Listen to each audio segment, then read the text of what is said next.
And hey, I really appreciate that. And to all of you that put comments saying that you subscribe to my YouTube, I do. I really appreciate it, because the fact of the matter is, I feel like at some point there's going to be a transition to YouTube. We're going to have to transition to YouTube.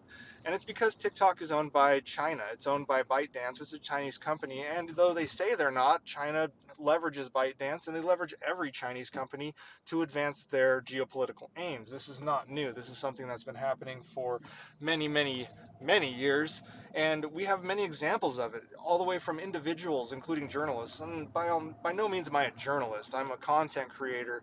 I do a lot of research, and I probably could go toe to toe with many journalists on what I know with regard to Russia and China and other countries that are in their sphere of influence, or wars and things like that. I probably would fall into the same realm of journalism when it comes to unfriendly status with regard to China. And China has placed unfriendly status on everything from people to countries to businesses, and we've all seen it. One example when it comes to a country is Lithuania decided they were going to put a Taiwanese consulate in their country, in Vilnius, and China responded economically. Now, the funny thing is, China and Lithuania don't really have a whole lot of ties. They don't have a lot of things that connect them economically, but that doesn't mean China couldn't try to influence, because there are third-party companies that supply goods and supply subcomponents to Lithuania. Man, that sounds right in my face. Subcomponents to Lithuania that do business with China, and China knew that, so they leveraged them. They said, stop doing business in Lithuania, or you're going to have problems in China. Well, to Lithuania's credit, they ignored it and continued down the path, and actually that flexing of China did a little bit more harm than good, because it started the decoupling, de-risking from China, because European countries did not want to deal with Chinese pressure when they're trying to address things like Chinese human rights violations and things of that nature. But there is an intangible problem there that we don't see.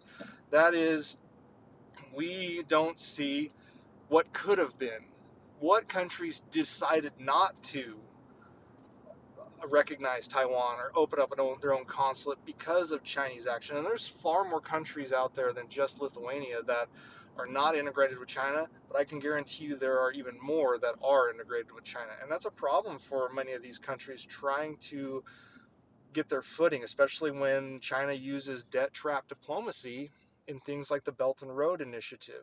And we saw China flexing on companies. I mean, you saw it with Disney, and hell, Top Gun, and the patch on Tom Cruise's jacket, and with it was a Taiwanese flag or something like that. There was a time when 7 Years in Tibet came out, that movie with Brad Pitt. It came out, and China banned for like 15 years the production company that made that movie.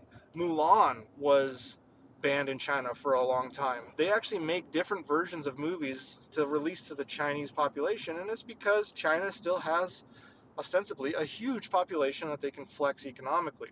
And I feel like if they're doing it to Lithuania, they're doing it to um, production companies and individual high-powered journalists, they're going to do it to little old TikTok me. And that's probably what happens when I make a series touting how the US is going to remain a superpower ahead of China. They're probably going to throttle the app on me. So that's why I really would appreciate, and I do appreciate those of you that go to YouTube, because if things become more tense between the US and China, they're going to absolutely control the message of creators like me that talk about China in a light that is not necessarily bad. It's just truthful of what the realities of their situation is, economically, militarily, how their leadership treats people, their including their civil rights and human rights violations. So again, I just want to say I appreciate it. There's a lot of stuff going on that China is trying to use its economic power to infiltrate and flex on individuals, companies, and countries, which in the near term works, but in the long term makes it so no one really wants to deal with China. No one wants to invest in China. So going forward, it's going to be a problem for them, but they don't look that far ahead. I know a lot of people are like, yeah, China strategically plans. Well, no, they don't. They are knee-jerk reactors, worse than probably any other major country out there. um, because they're always having to message control. And if I'm making stuff that says China's kind of falling apart, China's struggling on the international stage, they don't have very many allies, their military is a bit of a paper military rather than a truly tested force, they're not going to like that. And therefore, my videos probably aren't going to get to as many as you as I had hoped. So, anyways, I just wanted to say thanks and have a good day, everyone.